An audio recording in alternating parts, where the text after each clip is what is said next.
De la méchanceté de Guy Bedos à celle de Pierre-Emmanuel Barré, il n'y a qu'un pas que je vais franchir gaiement. Voici Pierre-Emmanuel Barré, messieurs. Bravo. Bonjour, alors Nagui, vous le savez, si j'ai été engagé sur le service public, c'est avant tout pour rendre service aux auditeurs. La semaine dernière, je vous apprenais à confectionner votre propre boule de bowling en coulant du béton dans un nain. Cette semaine, je me suis penché sur le problème de la pollution. Vous le savez, les pouvoirs publics ont instauré la circulation alternée, alors moi-même j'ai joué le jeu. Hier, j'ai laissé le 4x4 à la maison, je suis venu au bureau avec l'utilitaire diesel. D'ailleurs, j'ai deux nouvelles, une bonne et une mauvaise. La bonne, c'est que j'ai retrouvé Jean-Marc Ayrault. La mauvaise, c'est que c'était ça le bruit sous le capot. Et je me disais aussi, c'est bizarre, un moteur qui crie « S'il vous plaît, arrêtez, ça brûle !» J'ai mis 10 minutes à le récupérer, il était recroquevillé sous la culasse. J'ai dû l'appâter avec des petits morceaux de zadiste. Il était tout brûlé sur le côté droit, tout palichon sur le côté gauche. On aurait dit un pépito. Du coup, je l'ai bouffé. C'est vachement moins bon que les pépitos, Jean-Marc Ayrault. La pollution, donc. C'est très dangereux. Bouh, la pollution, rentre chez toi, la pollution, particules fines, enculées, nique ta mère, l'ammoniac. La pollution, c'est mal, c'est comme plein de tout petits Hitler qui rentrent dans tes poumons pour faire caca dans tes artères. Pouah, la pollution, c'est sale. Ceci dit, les particules fines, moi, je m'en fous. Je fume 2 paquets par jour, j'ai tellement de goudron dans les bronches qu'à chaque fois que je tousse, je crache des parkings. Je vends mes glaires à Autoroute de France. Tout le tronçon de la 6 entre Paris et Auxerre, c'est moi. Mais bon, c'est vrai qu'il est important de laisser à nos enfants une planète saine et accueillante, blablabla.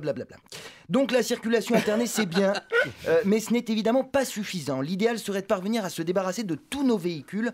Des solutions existent, bien sûr, comme la fameuse initiative citoyenne de la Saint-Sylvestre, où des jeunes brûlent des voitures en banlieue. On fait passer ça pour de la criminalité, mais excusez-moi, des jeunes qui fument de la beuh en cassant des bagnoles, c'est pas des délinquants, c'est des écolos. Autre solution, peut-être un peu moins radicale, qui consisterait à se déplacer à dos de gros. Alors, bien sûr, c'est quelque chose qui pourrait fonctionner pour les trajets quotidiens. N'espérez pas partir en vacances en gros. Le gros a une faible autonomie. La preuve, on voit très peu de gros courir sur l'autoroute. Mais l'idée est géniale. On pourrait même fabriquer des stations de gros libres où on louerait des gros pour aller au travail. Non seulement on préserve l'environnement, mais en plus on leur ferait perdre du poids. Et puis on pourrait récupérer leur sueur pour ensuite prendre des petits bains d'eau salée, un peu comme en Thalasso, mais avec une sympathique odeur de frites derrière. Et ce n'est pas tout. Le gros est terriblement sous-estimé alors qu'il est une véritable ressource écologique. Contre le réchauffement climatique et la montée des eaux, fabriquons des digues de gros. Imaginez l'agréable sensation moelleuse sous vos pieds quand vous irez marcher sur la côte. C'est quand même plus sympa que leur bloc de béton dégueulasse. Le trou dans la couche d'ozone, bouchons-le avec un gros. Les pandas sont en voie de disparition, peignons les gros en noir et blanc. Les gros, c'est super, c'est la solution à tout. Vous avez vu comme leur nombril est profond. On pourrait habiter dans des nombrils de gros. Fini la crise du logement.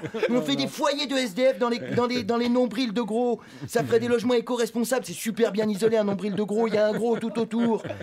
En plus, les SDF, ils auraient tout le temps à manger puisque les gros font toujours tomber des miettes de chips dans leur nombril. Le gros, c'est l'avenir. Dimanche prochain, votez pour les gros. Voilà. La semaine prochaine, je vous expliquerai comment résoudre le problème du chômage en asseyant 4 anorexiques sur la même chaise de bureau. Merci de m'avoir écouté. Merci. Pierre-Emmanuel Barré.